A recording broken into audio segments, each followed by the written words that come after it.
Ancient texts don't say the gods died. They say the gods departed.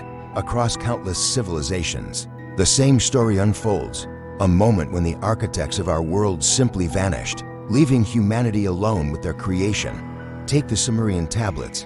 After the Great Flood, the Anunnaki re-established humanity, but then they withdrew.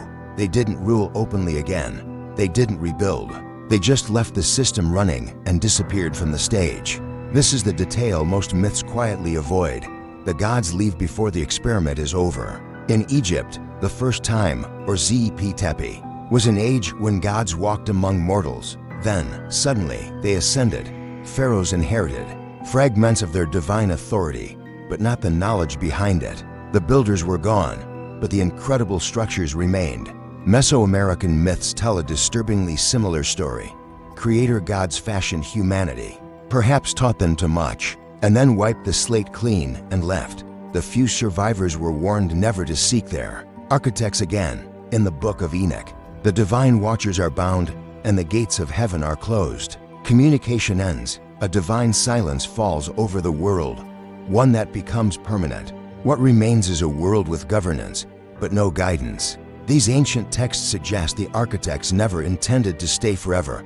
Their role was construction, not long-term stewardship.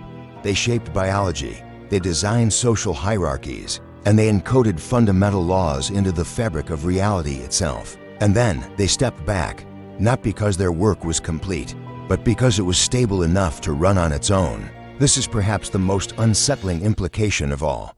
Our world doesn't require gods to function. It just requires the structure they put in place. Kings rule using inherited symbols they don't fully comprehend. Priests recite ancient rituals without understanding their original purpose. Entire civilizations operate on systems they did not design. The architects never returned because their presence was no longer necessary. Or perhaps because returning would interfere with the observation. Some texts suggest they still watch from a distance. Others claim they sealed the way back, making their departure final. Either way, the message is consistent. Humanity was left alone on purpose. We weren't abandoned, we were released, set free to see what we would become. And nearly every ancient source ends with the same chilling warning. If the architects ever do return, it won't be to help or rebuild. It will be to assess what became of their creation in their long, silent absence. Thanks for watching. If you find these ideas as fascinating as I do, hit that subscribe button and join the conversation. See you next time.